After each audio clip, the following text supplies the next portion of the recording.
Okay, let's wrap this bad boy up. Not too many more things to do here. Now, if you did have your tank painted, go ahead and put this little bracket on before you install the tank on the bike. There are two little screws go here, and the wire tie and the rubber thing hits the tank there. So do that, and then we'll put this tank on. Oh, and if you have your fuel petcock off, be sure you put that back on. Okay, set a towel on your tank when you put the gauge back on. It'll keep it from getting scratching the new paint job. Okay, if you'll notice, the wire goes under this gold-colored bracket, and it loops in this little keeper. Now peel that rubber boot back, and then be sure and plug that connector in there and make it click. That little thing click before you before you screw this on there. You may even want to turn your key on real quick just to make sure your gauges light up. Oh, and then when you slide your tank on, make sure you know where the vent line is on the right side there, because you'll have to hook that on too. It's on the right rear. Go ahead and do that, and we'll tighten this gauge cluster up. Be sure and hook up your gas line here and put that little keeper on there. And then make sure on the back that you put your rubber grommet through just like that. The big square part's on the bottom. And then the bushing goes through the hole like that. And then the bolt holds it on. So go ahead and do all that, and then let's go ahead and do the vent line next, and we're done with the tank. This is your vent line going here, and it just goes up in here, and there's a little nipple on the underside of the tank. You slide that on. And then there's your bolt and washer there. So I think this tank is on. Let's go ahead and finish this thing up. Let's go ahead and wrap the exhaust on this bike now. Gosh, we're pretty much finished except for that. And the wrap pipes make the bike look so much tougher. Now what we've done on this is we're using the stock pipes. So this will, the wrap will apply to any pipe, whether it be the exhaust from the stock bike or an aftermarket. And then if you'll notice, we've pried and ground off the tabs from the heat shields, and then on the rear I cut the back of the pipe off, and I put a exhaust turn down. It's a 4-inch turn down I got from Jegs. It's Jegs. They sell this 4-inch turn down, and I had our guy ceramic coat it black. We may actually sell this on our website. You'll have to check it out. So anyway, let's get started. Okay, the first thing you want to do is put your wrap in a bucket of water. And if you'll notice, I've got it drying on the towel there. When you put this on the bike, you want it wet, and it'll stretch around the pipe a lot easier. And then I'm going to go ahead and do these pipes with them on the bike. It'll be the same if the pipes are off the bike or on the... It's kind of a bear to get these on and off, so I'm just going to show you how to do them while they're on the bike.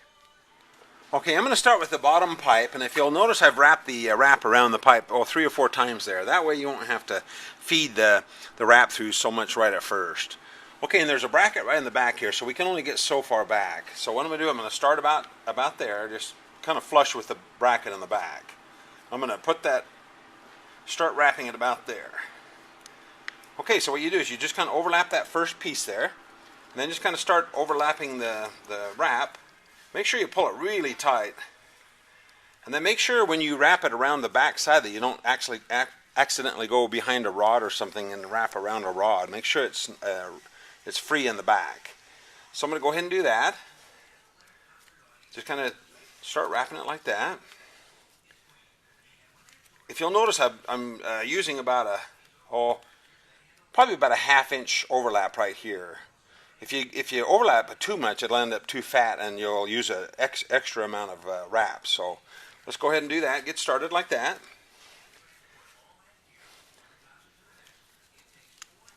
Kind of pull that tight.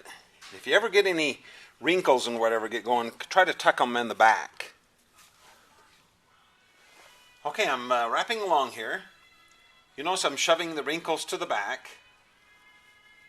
If you take your time on this, it'll end up looking really, really nice. Okay, you're just going to have to take the end of the wrap and slide it through an opening. Wherever close by is that's wide, shove that wrap through. Make sure you don't wrap it around something in the back there. Always look in the back. Make sure you haven't wrapped around something accidentally. It seems like a pain to pull all this wrap through each time, but the closer you go to the header pipe, the shorter the wrap will get, and then it seems like it'll take a long time, but it really goes pretty fast. It's still a little easier than sometimes trying to take the pipes off, Okay, make sure it isn't twisted in the back. You just have to be patient with it. Shove the wrinkles kind of to the back there. And just continue on like that. Okay, I took this foot peg off because it'd be a little easier than to try to fight that in the way there. So I'm going to go ahead and continue on this. Now, even though you can feed the wrap through up ahead here too if you want. One other thing too, you can always double this over, like double it over like that, and then shove that through a bigger opening. That way it's a little easier, and you don't end up with all the wrinkles on the, or all the twists on the wrap when you get, as you pull it through. So go ahead and pull it through wherever you can, and then you can slide it down and do the overlap. Okay, I've made it all the way up to the header pipe. Now I cut a piece off, 3 or 4 inches, and then I tucked it under. That way you want the seam to be under the bottom side here.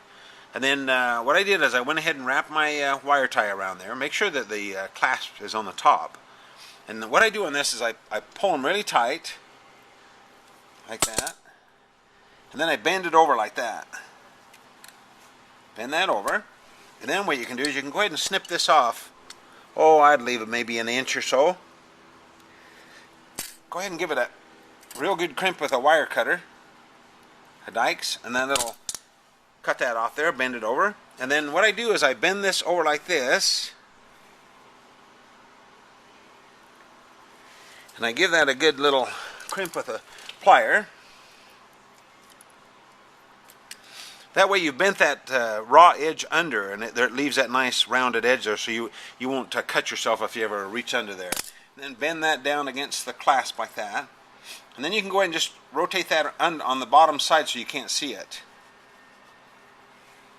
So like that. I'm going to put one more right here, just to make sure that it doesn't unravel itself there. So I'll show you that, and then we'll continue on the top pipe. I put a second clasp there just to make sure that it doesn't unravel itself, because I went a little, and don't get too close to that radius edge there, or the wire tie will just fold over there. Now, one thing you can do too on this, if you end up with a raw edge of the wrap that starts to fold out on the bottom or whatever, you can go ahead and use that clear silicone sealant that we gave you in the kit to smear on the seams and stuff on the bottom. You could even actually put a little over the wire ties on the bottom, because it's actually quite heat proof, and even though it gets really hot right there, it shouldn't bake off. So anyway, there you have it. We've got the bottom pipe all wrapped.